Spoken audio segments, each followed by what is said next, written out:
کے حصول کے لیے تلاوت ہی نہیں کیا۔ یہ کتاب ہدایت تھی، یہ صحیفہ رحمت ہماری زندگیوں کو مالک کی چوکھٹ پہ لا کے کھڑا کر دیتا اور ہمیں امت واحدہ بنانے میں قرآن مجید جو کردار ادا کرتا تو آج ہم تشدد و افتراق میں مبتلا نہ ہوتے، لیکن ہم نے اس کو کتاب ثواب سمجھا۔ بلکہ اقبال کا یہاں لہجہ دیکھیے کتنا دل آویز ہے۔ بندے صوفی و ملا اسیری حیات از حکمت قرآن گیری آیاتش ترا کار جزی نیز کہ از یاسین او آساں بمیری۔ کہتا تو نے جاہل صوفی اور کاہل ملا سے ایسا انہوں نے ایسا پھندا تیرے اوپر ڈالا کہ تجھے اس کتاب رحمت کے نور سے محروم کر دیا اور اس کتاب زندہ کے پیغام سے تجھے دور کر دیا۔ اب تیری حالت یہ ہے تو اس کتاب کو اگر اپنے ساتھ جوڑے ہوئے بھی ہے تو صرف اس حالت میں اس سے تو اتنا فائدہ حاصل کر رہا ہے جب تیرے بوڑھے کی روح اٹک جاتی ہے تو سورہ یاسین لے کے بیٹھ جاتا ہے کہ میں تلاوت کروں اور اس کی روح آسانی سے نکل جائے۔ اقبال کہتے ہیں اس میں کوئی شک نہیں ہے کہ اس کی روح آسانی سے اس طرح نکل سکتی ہے، لیکن مجھے دکھ اس بات پہ ہوا کہ تو نے قرآن سے بھی مرنے کی راہیں تلاش کی، کاش اس قرآن سے جینے کے راستے تلاش کر۔ یہ تو زندہ کتاب تھی، یہ تو کھڑا کر دینے والی تھی، یہ تو امت کی نہضت کی ضمانت تھی، یہ تو امت کی نشأت کا ذریعہ تھی، یہ تو امت کو امت واحدہ بنانے والی تھی، لیکن تو نے اس کتاب ہدایت کو بھی، اس کتاب نور کو بھی تو نے صرف اپنے بوڑھوں کی روح کے قبض کی آسانی کے لیے استعمال کیا۔ کاش اس قرآن کو تو کتاب زندہ سمجھ کیا، کتاب زندہ قرآن حکیم حکمت او لا یزال استو قدیم۔ تو صاحب حضرت ضیاء الامہ علیہ رحمہ نے اپنے کام کو مرکوز کر دیا قرآن مجید کے پیغام کو لوگوں تک پہنچانے کے لیے۔ اور دوسری بات جس پر آپ نے بہت زور دیا اور جس پر آپ نے اپنی ضیاء النبی کے نام سے عالی نسب تصنیف چھوڑی، جس کو پڑھنے والے حضور کی محبت اور حضور علیہ السلام کی الفت کے اسیر ہوتے چلے جاتے ہیں۔ یہ کتاب ایسی نہیں ہے، ہم نے بہت سیرت کی کتابیں پڑھی، پڑھتے ہوئے تاریخ کی کتاب کا گمان ہوتا ہے کہ جس طرح یہ کوئی تاریخ کی کتاب ہو، شاید شعوراً وہ اس بات سے آگاہ نہیں کہ سیرت اور تاریخ کے اندر فرق ہوا کرتا ہے، لیکن جس طرح سے حضور ضیاء الامت نے سیرت النبی کے اندر حضور علیہ السلام کی سیرت کے رنگ بھرے ہیں، گویا سطروں کے اندر چراغ رکھے ہوئے ہیں، لفظ لفظ روشنی بانٹتا ہے، حرف حرف نور دیتا ہے، اور جب کوئی ضیاء النبی پڑھتا چلا جاتا ہے سینے میں ایمان کی حرارت موجود ہو ہی نہیں سکتا کہ آنکھیں آنسوؤں کا خراج پیش نہ کریں، اور دل حضور کی محبت کا اسیر ہوتا چلا جاتا ہے۔ اور سیرت کا حق بھی یہی ہے اور سیرت کا انداز بھی یہی ہونا چاہیے۔ تو انہوں نے اس امت کے علاج کو دریافت کیا کہ یہ امت حضور کی ذات سے جب دور ہوگی تو یہ امت نہیں بن سکے گی۔ اقبال نے اس یہاں اپنے لہجے میں ایک بات کہی تھی، عہد ماں مارا سے ماں بیگانہ کر از جمال مصطفیٰ بیگانہ کر۔ لوگوں اس دور کی ستم ظریفی یہ ہے کہ اس دور نے ہمیں ہم سے دور کر دیا۔ کیوں دور کر دیا؟ کہ ہمیں حضور کے جمال سے دور کر دیا، حضور کے حسن سے دور کر دیا۔ جب جمال محمد مصطفیٰ سے امت دور ہو جائے تو امت کے پلے کچھ بھی نہیں رہتا۔ امت بنتی ہی تب ہے جب زلف پیغمبر کی اسیر بن جاتی ہے۔ حضور کی قربت امت کو امت بناتی ہے۔ کیوں گلے صد برگ مارا بو یکیس او کے جانے ای نظاموں او یکیس مست چشمے ساقیے بتہاستیں در جہاں مثل میں او بھی ناستیں۔ ہم حضور علیہ السلام کے دم سے میری اور آپ کی قربت کا کیا سبب ہے؟ عالی مرتبت علماء کرام، ہمارے سیاسی زعماء اور جتنے لوگ بیٹھے ہیں، آپ ان سے پیار کرتے ہیں۔ یہ محبت کا ربط کس بنیاد پہ قائم ہوا؟ وہ کون سی چیز ہے جس نے ہمیں باہم جوڑ دیا؟ تو میرے استاد جھوم کے پڑھا کرتے تھے، محمد کی وساطت سے محبت تیری میری ہے، محبت اصل ہے ان کی، نہ تیری ہے نہ میری۔ تو یہ وہ سریش ہے جو جوڑ دیتی ہے اور امت کو امت بناتی ہے۔ اور دشمن نے یہی کوشش کی کہ کسی طرح سے حضور کی ذات سے دور کر دیا جائے۔ عہد ماں مارا سے ماں بیگانہ کر از جمال مصطفیٰ بیگانہ کر۔ آپ اگر تاریخ پڑھیں تو آپ دیکھیں گے خلق قرآن پہ بحث ہوئی، گناہ کبیرہ کا مرتکب کافر یا نہیں کافر، اس پہ بات ہوئی، اور موضوعات پہ بات ہوئی، آپ جتنے بھی کلامی مسلک ہیں ماضی میں دیکھ لیں، لیکن کبھی حضور کی ذات پر بات نہیں ہوئی۔ اول من انکر التوسل والاستغاثہ والنداء هو ابن تیمیہ۔ سب سے پہلا شخص، امام نبہانی نے شواہد الحق میں لکھا ہے، پہلا شخص جس نے توسل سے، استغاثے سے اور ندا سے انکار کیا وہ ابن تیمیہ تھا۔ اس سے قبل امت میں اسلام کا فتنہ موجود نہیں تھا، اس لیے کہ لوگ حضور کی چوکھٹ پہ حاضر ہوا کرتے تھے، حضور کو نجات دہندہ سمجھتے تھے۔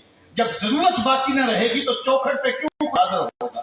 تو استغاثہ اور توسل کا انکار کر دیا، اور یہ پہلا فتنہ نمودار ہوا، اور پھر اس کے بعد ذات رسالت مآب صلی اللہ علیہ وسلم پر بھی بات شروع ہو گئی، اور نتیجہ یہاں تک پہنچا آج ہم جس عہد نافرجام میں جی رہے ہیں، کیا یہ دن بھی ہمیں دیکھنے نصیب ہونے تھے؟ یہ دن بھی ہماری قسمت میں تھے کہ ہمارے پیغمبر کے خاطر گھڑیاں بھی ہمارے مقدر میں لکھی ہوئی تھی، یہ لمحے بھی آنے تھے۔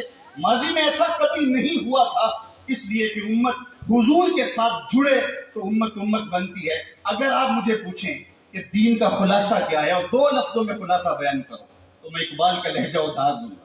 اقبال نے کہا تھا، دین سراپا سوختن اندر طلب، دین سراپا سوختن اندر طلب، انتہائش عشق آغازش ادب۔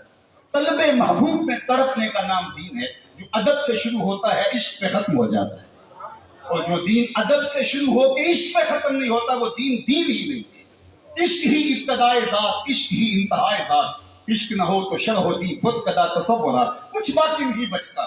تو ذات رسالت مآب صلی اللہ علیہ وسلم سے دور کرنے کی بدکاری کی گئی، اور جن لوگوں نے امت کے مرض کی تشخیص کی، ابھی ایک لفظ یہاں بولا جا رہا تھا نباز اثر، تو اثر کی نبض پہ حضور ضیاء الامت نے ہاتھ رکھا، اور مصنف کتب کثیرہ بننے کے بجائے ایک قرآن پہ کام کیا، اور دوسرا کام انہوں نے حضور کی سیرت پہ کیا، تاکہ یہ زمانہ میرے رسول کی زلفوں کا اسیر ہو جائے۔ حضور کی غلامی اس کے رگ و ریشہ میں جب محو نفوذ ہو جائے گی، کیونکہ محبت انسانوں کو، امت کو باہم جوڑتی ہے۔ یہاں میں ایک جملہ اور روک کے کہوں گا، دنیا کی جتنے بھی محبتیں ہیں یہ رقیب پیدا کرتی ہیں۔ ایک کے دو چاہنے والے آپس میں رقیب ہوتے ہیں، یہ میرا محبوب ہے، تم نے کیوں دیکھا؟ لڑائی کی نوبت آ پہنچی، قتل و غارت تک معاملہ پہنچا۔ حسن ہی اتنا قلیل ہے کہ صرف ایک کی ضرورت کو پورا کرتا ہے، دوسرا آیا نہیں، لڑائی ہوئی نہیں۔ یہ دنیا کی محبتیں رقیب پیدا کرتی ہیں، ایک کے دو چاہنے والے آپس میں رقیب ہوتے ہیں، لیکن میرے محمد عربی کے چاہنے والے آپس میں حبیب ہوتے ہیں۔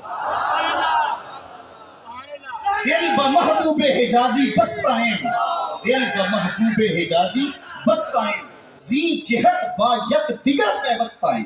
ہماری محبت کا سبب ذات رسالت مآب ہے۔ دل بمحبوب حجازی بستائیں، زین جہت با یک دیگر پیوستائیں، چون گلے صد برگ مارا ہو یکیز، او کے جانے ای نظاموں او یکیز، مست چشم ساقی بتہاستیں، در جہاں مثل مومی ناستیں۔ ساری محبتیں رقیب پیدا کرتی ہیں، حضور کی محبت حبیب پیدا کرتی ہے۔ چاہتوں کا نور پھیلنا شروع ہو جاتا ہے۔ بلال حبشے سے ہے، صہیب روم سے ہے، سلمان فارس سے ہیں، ابو بکر رضی اللہ تعالیٰ عنہ، حضرت عمر رضی اللہ تعالیٰ عنہم یہ مکہ المکرمہ سے ہیں، اور حضرت سعد مدینہ المنورہ سے ہیں، لیکن ایک قومیت کا تشخص ابھرتا ہے۔ یہ قومیت وجود میں نام محمد صلی اللہ علیہ وسلم کی وجہ سے آتی ہے۔ اس لیے اقبال نے بھی کہا تھا، قوت عشق سے ہر پست کو بالا کر دے، دہر میں اس میں محمد سے اجالا کر دے۔ دہر میں روشنیاں ہوں گی تب جب حضور کے دامن سے لپٹ جائیں گے۔ تو کہا کہ دین سراپا سوختن اندر طلب، اللہ اکبر، انتہائش عشق آغازش ادب۔ تو جب یہ بدکاری کی گئی کہ حضور کی ذات سے لوگوں کو الگ کر دیا جائے، اور پھر اس کا نتیجہ فرقہ بندی ہوگی، اور حضور کی ذات پر، حضور علیہ السلام کے حوالے سے جب اوہام پیدا کیے جائیں گے، حضور کے حوالے سے جب عقیدوں میں تزلزل پیدا کیا جائے گا، پھر نتیجہ یہی ہوگا کہ وہ وارفتگی، وہ محبت، وہ شوق فراوان موجود نہیں رہے گا، اور جس کے نتیجے کے اندر امت کمزور ہو جائے گی، اور ان کو بے یقینی کا مرض لاحق ہو جائے گا، جس کو اقبال نے کہا تھا، سن ہے تہذیب حاضر کے غلام، غلامی سے بدتر ہے بے یقینی۔ آج قوم کو بے یقینی میں مبتلا کرنے کی جب سازش کی جا رہی ہے، تو ہم دیکھتے ہیں کہ ضیاء النبی ایک ایسا روشنی کا منبع و مصدر ہے، ایک ایسا جلتا ہوا چراغ ہے کہ جب آپ اس کو کھولتے ہیں تو روشنیاں پھوٹنے لگتی ہیں، اجالے نکلنے لگتے ہیں اور سطر نور بانٹتی ہوئی نظر آتی ہے۔ اور جب اس سیرت کی خوبصورت کتاب کو آپ پڑھتے ہیں تو آپ کا دل حب رسول سے سرشار ہو جاتا ہے۔ تیسری بات جو میں نے کہی اور میری گفتگو اختتام کی طرف چلی جائے گی، حضرت عبداللہ بن عون کہتے ہیں کہ میں چاہتا ہوں کہ میرے چاہنے والے اور میں اس دنیا پہ رہ کے یہ 3 کام کر جائیں تو ہمارے لیے کافی ہے۔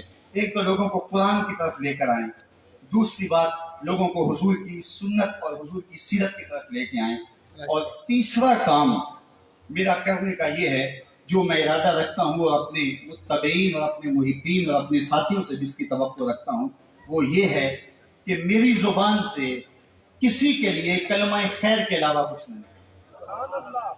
آج ہماری تقریریں، آج ہماری تحریریں، آج ہماری تدریس تشکک و افتراق کے بیج بونے لگے اور امت پہلے ہی ٹکڑے ٹکڑے اور فرقہ فرقہ ہو، اور پھر ہم نئی فرقہ بندی کی بنیاد فراہم کر رہے ہوں اور اس طرح سے ہم ایک دوسرے پر تان و تشنیع کے تیر برسا رہے ہوں، تو اس ماحول کے اندر ہم دیکھتے ہیں ضیاء النبی ہو یا ضیاء القرآن ہو یا سنت خیر الانام ہو، یہاں اس دردمندی کے ساتھ لوگوں کو حضور کی دہلیز پہ لانے کی کوشش کی جا رہی ہے۔ یہ لفظ چبھتے ہوئے نشتروں کی طرح اور تیروں کی طرح نہیں ہے، بلکہ یہ وہ شخص جو احساس زیاں بھی کھو بیٹھا ہے اور اس کا کارواں بھی لٹ چکا ہے، اس کو بتایا جا رہا ہے کہ تم نے کس طرح اپنے لٹے ہوئے قافلے کو دوبارہ آسودہ منزل کرنا ہے اور کس طرح تم نے جو ہے وہ امت واحدہ بننا ہے۔ تو گویا یہ تیسرا کام اگر ہم دیکھیں تو ہمیں جو ہے وہ حضور ضیاء الامت کی صورت کے اندر، ان کے کام کی شکل کے اندر نظر آتا ہے۔ تو یہ 3 لوگ یار بیگانے تو بیگانے رہے، اپنے تو اپنے رہے، انہوں نے بیگانوں کے لیے بھی جو ہے وہ الفاظ کا چناؤ اتنا خوبصورت کیا ہے اور لہجے میں اتنا درد اور اتنی محبت اور اتنی مٹھاس رکھی ہے کہ وہ بھی میرے حضور کی زلفوں کے اسیر ہو جائیں۔ ان کے لیے بھی چبن اور ان کے لیے بھی تانوں کے انداز سے بلایا نہیں گیا ہے، بلکہ اسلام کا جو طریق حکمت ہے وَجَادِلْهُمْ بِالَّتِي هِيَ أَحْسَنُ، اس کی عملی تصویر پیش کی ہے۔